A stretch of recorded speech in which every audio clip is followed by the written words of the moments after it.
There is a country where nobody is truly native, yet almost everyone calls it home. The first thing you notice isn't the ocean. It's the sound. A rhythmic pulse of voices, languages blending into one another, laughter rising above the hum of scooters and market stalls, vendors calling out in accents you can't quite place because they come from everywhere at once. Before you even see the water, you feel it. This island where continents don't just meet, they merge. Then the color hits. Turquoise water stretching past the horizon. Sugar white sand glowing under the sun. And behind it, mist-wrapped green mountains, rising like something out of a different, older world. This is Mauritius. 2,000 kilometers of open ocean separate it from the nearest continent. No ferry crosses it. No bridge could ever span it. And yet, on a landmass smaller than Rhode Island, 3 entire continents somehow collided and never left. You'll taste it at lunch, hear it in a taxi, see it on the walls of a single street corner. And by the time your flight leaves, you'll be asking the same question everyone who comes here eventually asks. How did this place actually happen? Drop a comment below and tell me where in the world you're watching from. I want to know how far this story is reaching. Hit like, subscribe to Vast Earth, and turn on notifications, because what this island has built out of nothing might be the most improbable success story on Earth. Your first real stop is on the southwestern coast, where a massive black basalt monolith rises 556 meters straight out of a brilliant turquoise lagoon. It's called Le Morne, and from the water, tour boats slow down here without anyone needing to ask why. It isn't just a postcard shot. Locals will tell you, quietly, that this mountain doesn't just sit here, it remembers. In the early 1800s, escaped slaves known as maroons lived up in these cliffs, in hidden caves and narrow ledges suspended between sky and sea, running a precarious, self-made freedom far above the plantations below. On the morning of the 1st of February, 1835, they saw armed soldiers climbing toward them and believed, in that instant, that they were about to be dragged back into chains. Rather than be recaptured, hundreds of them stepped off the cliff into the open air. The soldiers, it turned out, weren't hunting them. They were climbing up to deliver the news that slavery had just been abolished. The Maroons died running from a nightmare that had already ended. Stand at the base of that cliff today, boats bobbing in water so clear you can see the reef beneath you, and that story doesn't feel like ancient history. It feels like it's still sitting in the rock. And it's the first clue to something you'll notice everywhere else on this island. Paradise here was built on top of real, unhealed weight, and nobody pretends otherwise. Because here's the thing, almost nobody tells you before you land. Not one person on this island was born here first. There was no one here at all until a few hundred years ago, no indigenous population, no original claim to the land. Every single person you'll meet this week descends from someone who crossed that ocean by force, by contract, or by sheer ambition. Rent a car and drive for an hour in any direction, and you'll swear you've left the country. Mauritius isn't really one island. It's 4 different ones, stitched together. Head north to Grand Bay, Peribere, and Montchoisy, and you'll find the coast lying flat, warm, and sheltered from the wind. This is the cosmopolitan edge of the island. Sandy lagoons, deep water bays, malls, clinics, the highest concentration of expat housing anywhere here. It's the version of Mauritius most resort brochures are built around. Drive west instead, to Tamarin and Fleek-en-Flac, and the whole mood shifts. The coast turns arid and sun-bleached, backed by the jagged silhouette of the Rempart Mountains. Surfers paddle out at dawn in Tamarin Bay, where pods of wild dolphins still surface most mornings. And just inland, the Black River gorges fold the land into something closer to wilderness than resort. Climb up into the Central Plateau, Mocha, Curepipe, Eben, and the air itself changes. Cooler. Vetter. This is where Peter Both rises above the sacred Hindu lake of Ganga Talao, where the island's universities and glass and steel data parks cluster together in the mist. And down in the south and east, around Grand Port and Cap Malheureux, the land turns rugged and windswept, cliffs dropping straight into a churning sea. This is where the island's oldest historical landing sites sit quietly beside the Technicolor sand dunes of Chamarel, and where marine parks still hold something wild the resort coasts gave up long ago. 4 completely different rhythms of life, all packed onto one volcanic rock smaller than Greater London. And every one of them was going to need to make room for people who never planned on being here at all. Morning here doesn't arrive with urgency. It arrives with rhythm, the kind you don't hear at first, but feel. The sun comes up over the Indian Ocean, gold light spreading across quiet coastal villages, while fishermen are already out, cutting through glassy water. Somewhere, a kettle whistles tea, strong and sweet, infused with spices that traveled thousands of miles to get here. In one kitchen, a grandmother is making flatbread and curry, the smell filling the house. Down the street, a family is slicing into fresh baguettes, a small, everyday trace of French colonial life still baked into the morning. Walk into Port Louis itself, and the energy shifts fast. Markets burst with color mountains of tropical fruit, spices arranged like artwork, fabric moving in the wind. Voices overlap, bargaining, joking, calling out across stalls that have been run by the same families for decades. Listen for even a minute, and you'll catch a street vendor greeting a customer in Creole, a taxi driver sliding into French mid-sentence, then back into English without missing a beat. Nearly everyone on this island speaks Creole Mauritian, a language that didn't exist before colonization forced dozens of different peoples onto one small piece of land and left them needing a way to actually talk to each other. English remains the official language of government and the courts, but people barely use it day to day. French still runs commerce and carries a quiet mark of class. And underneath all of it, Bhojpuri, Hindi, Urdu, and Hakka survive in homes and temples, not because any law requires it, but because families simply keep choosing not to let them go.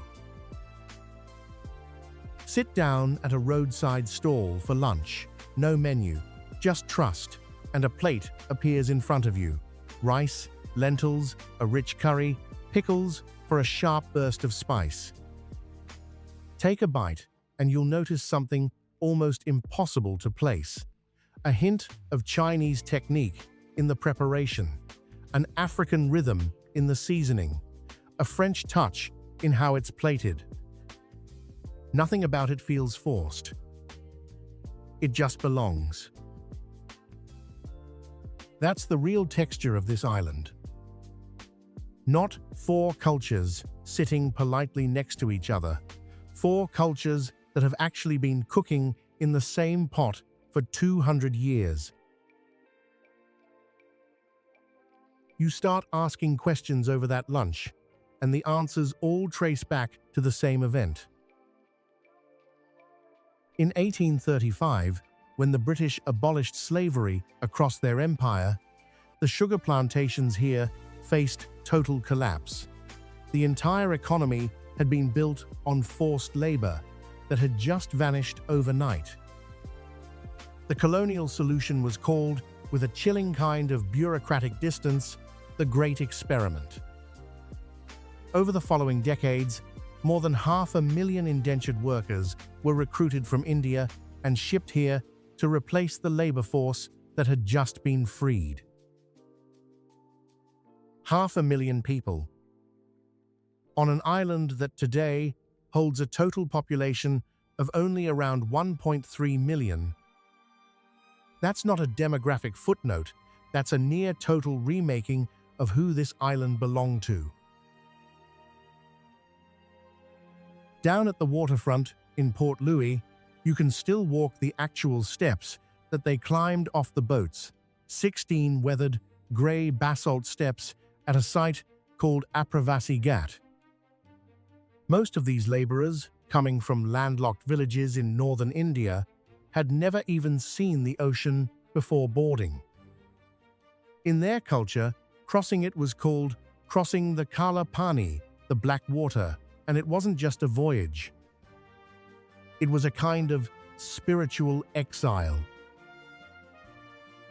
They arrived exhausted, were disinfected, assigned a number, and sent straight into the same cane fields that had been worked by enslaved people only years before. The system changed its name. For a long time, it changed very little else. And yet they held on to everything that made them who they were. They carried their epics, their gods, their spices, their songs, and passed them down until those fragments simply became Mauritian. That's the direct reason the plate you just ate lunch off of tastes the way it does. It's the direct reason temples stand beside mosques, stand beside churches all over this island today. As the afternoon heat breaks, the beaches fill up, and not just with tourists. Locals show up too, families spreading out under shade trees, kids running barefoot across sand that feels like powder. Somewhere down the beach, a drum starts. It's called a ravan, a circular wooden frame drum with a goatskin head, heated over an open flame to tighten the pitch before it's played. This is Sega music, and it was born on beaches exactly like this one generations ago by enslaved people stealing away after dark to dance with their feet, never leaving the sand, as if tethered to the very soil that demanded so much of them. What started as a form of survival is now just what a Friday evening sounds like here. Head inland instead, up into the misty hills of the Savan district, and you'll find something else entirely. A crater lake called Ganga Talao, considered the most sacred Hindu pilgrimage site on Earth outside of India itself. A 33-meter bronze statue of Lord Shiva rises above the water. Monkeys swing through the canopy, and once a year, during the festival of Mahashivratri, more than 400,000 people, close to a third of the entire island's population, walk here barefoot from every corner of Mauritius, carrying handmade shrines on their shoulders. By dusk, walking any street in Port Louis or the smaller towns like Triolet, you'll pass a Catholic cathedral, a brightly painted Hindu temple, a mosque with delicate minarets, and a Chinese pagoda thick with incense, sometimes all within the same block. Nobody treats this as remarkable, because on this island, it genuinely isn't. Drive out toward a bend the next morning, and the scenery flips entirely. Fields of pale green sugarcane give way, almost without warning, to glass office towers, fiber optic data hubs, and a light rail line humming past. This is Cyber City, and it sits on land that, within living memory of the oldest people still alive here, was cane field worked by hand under a colonial overseer's watch.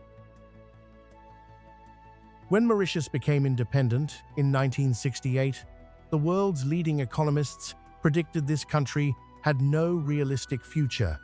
A tiny island economy dependent on one export crop, with a population growing faster than that economy could absorb. Some forecasts openly predicted famine.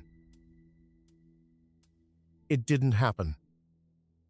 When global sugar prices collapsed in the 1970s, the government pivoted into textile manufacturing. As that matured, it pivoted into luxury tourism.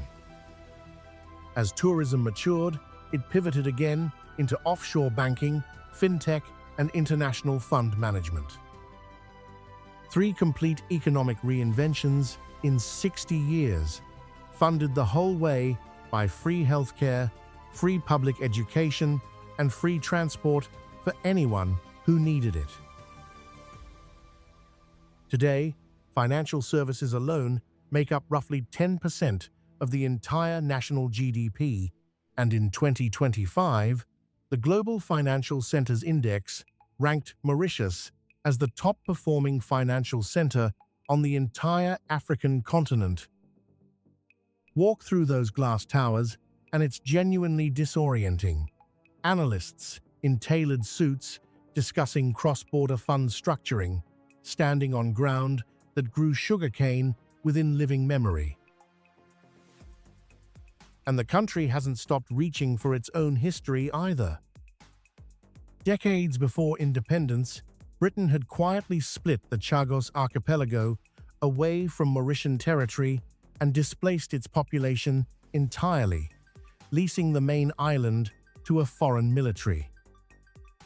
Mauritius fought to get it back for over half a century through court after court, with no guarantee it would ever work. In May 2025, it finally did. A final agreement transferred British sovereignty of the Chagos archipelago back to Mauritius, closing a colonial-era wound that had stayed open for generations. But stay on this island longer than a week, and you'll start noticing the version of the story the postcards leave out. The same stability that built all of this has also made Mauritius almost irresistible to foreign remote workers, retirees, and investors, and that influx has cut a real fault line through the place. In Grand Baye and Tamarin, a standard one-bedroom apartment now rents for $800 to $1,200 a month, in a country where a meaningful share of the local population earns nowhere near enough to absorb that price. Streamlined visas let remote workers move here, paying zero local tax, while wealthy investors can buy their way into permanent residency through approved smart city developments, a fast lane ordinary Mauritians simply don't have access to. Talk to a young Mauritian graduate, fluent in 3 languages, trained locally, and they'll tell you what it's like competing for entry-level jobs against foreign applicants, whose cost of living is subsidized by currency worth far more than the rupee. Talk to a family that's lived in a coastal village for 3 generations, and they'll tell you about watching the rent on the house next door climb past what their whole household earns in a month as it gets converted into a short-term rental for visitors who'll stay a week and never learn a single word of Creole. It's not a hypothetical tension. It's daily arithmetic. And it's why, every year, thousands of talented young Mauritians pack their bags for London, Paris, or Melbourne, chasing something this island, for all it's built, still can't quite offer them yet. Though talk to the elders, and they'll tell you a quieter pattern too. A lot of those who leave in their 20s come back in their 30s, having realized that endless options in a foreign city rarely replace a place that actually knows your name. On your last evening, head back to Morne. The sun drops behind the cliffs in shades of violet and burning crimson, tide rolling in over the same dark basalt that watched everything you've spent this week learning about.